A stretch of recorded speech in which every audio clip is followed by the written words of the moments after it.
Welcome to the Habits of Health Power Half Hour. We go through Dr. A's Habits of Health one section at a time so that you can create a powerful knowledge base that will equip you for your journey into optimal health and lifelong well-being.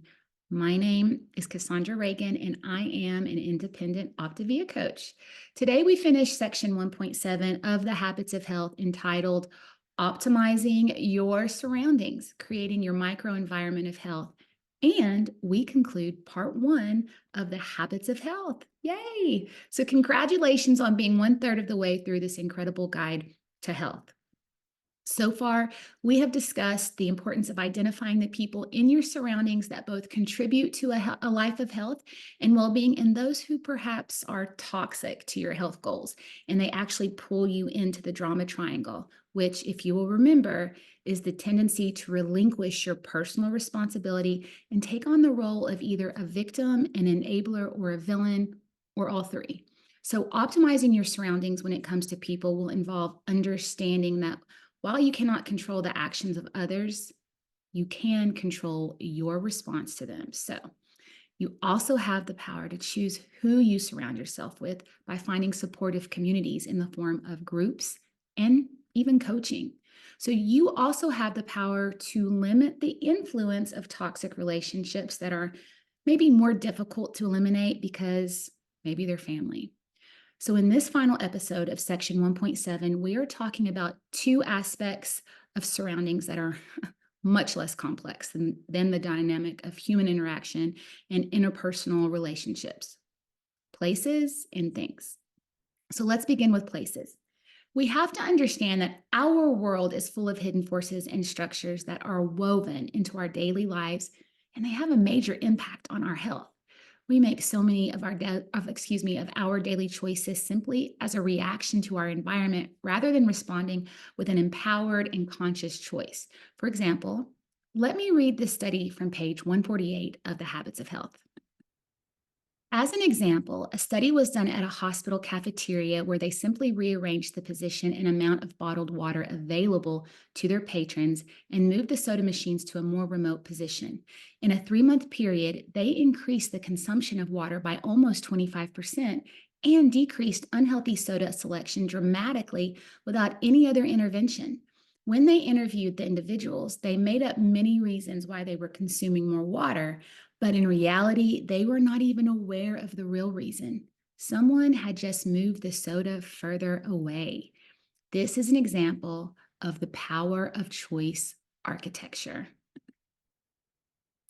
Power of choice architecture is used by grocery stores, restaurants, and even fast food joints to tap into your reactive brain. Remember when we talked about the reactive brain? All hoping you will be triggered to react to a carefully orchestrated environment that promotes their agenda, usually the consumption of highly addictive, toxic foods that give them big profit. Power of choice architecture, however, can be utilized by you, like the hospital cafeteria, to optimize your surroundings and to push you in the direction of health.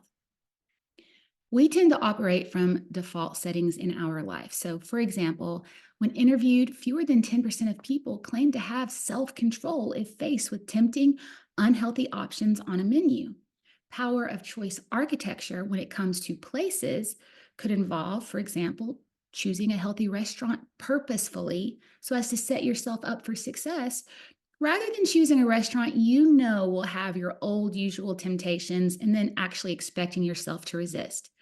Choosing that unhealthy restaurant for most will be a conscious decision that they will make a poor decision.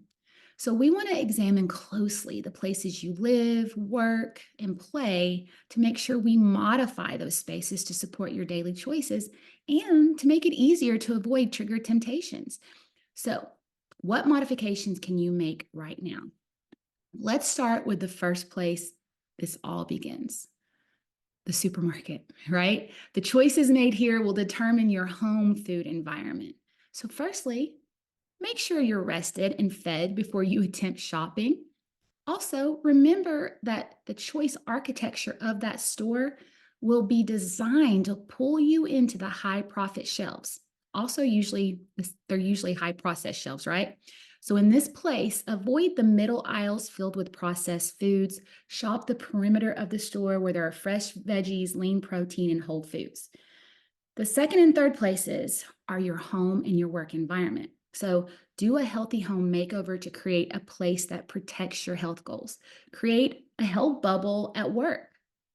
Cassondra, how do we do these two things? So glad you asked. This brings us to our third area of surroundings, things. In order to make your home healthy or to do a healthy home makeover or to create a health bubble wherever you go, like work, you will have to take a magnifying glass to all of the things that constitute your environment. At home, processed foods and trigger foods need to be disposed of. No one needs to be eating that. Don't even give it away, right?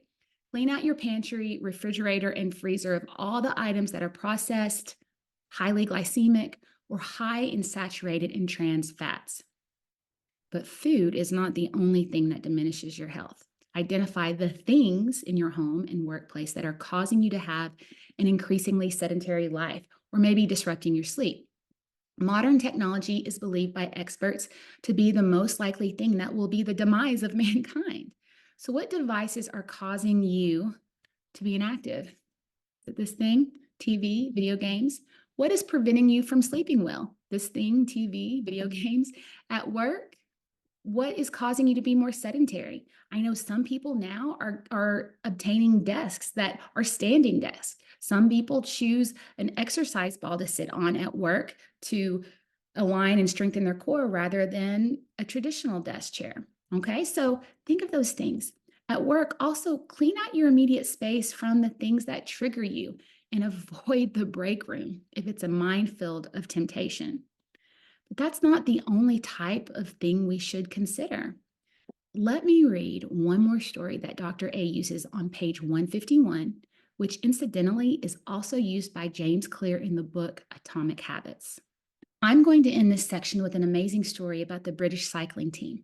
I saw an interview with Sir David Brailsford, a sporting guru who was hired in 2003 to improve the Team Sky professional cycling team, who, up to that point, had never been very good. They were so bad, in fact, that manufacturers were refusing to sell them bikes because it would damage their reputations. Brailsford initiated a new strategy and started looking at all the little ways they could improve their performance. He looked at tire pressure, uniforms, the air resistance of the helmets, what they were eating, how they were training, and how much sleep they got. He also started looking at things that you might not think would make a difference. The laundry detergent they washed uniforms in, the massage gels they used post-race. He even tested different pillows to see which one each rider used to get the best night's sleep and then transported it to the next night's hotel. He transformed them into what many considered the best sports team in the world, winning 3 Tour de France victories in the last 4 years. They also won something like 6 gold medals at the Olympics. He attributed it to these simple methods, which he called the aggregation of marginal gains. If you go after all these incremental gains and aggregate them together, you can do just about anything. The little things in our lives matter. Even the decision to wear tennis shoes to work rather than heels could mean the difference between a walk on your lunch break versus sitting and eating while scrolling on your phone. So remember, as you optimize your surroundings by taking control of the people, places, and things in your world, you will see breakthrough in your health. Well, that's it for today, my friends. We have completed part 1 and we move on next time to part 2, your journey into optimal well-being. If you are catching the replay, please be so kind as to like this video, subscribe to my channel, and share this with the people in your life who need help. Have a beautiful week, and I'll see you next time.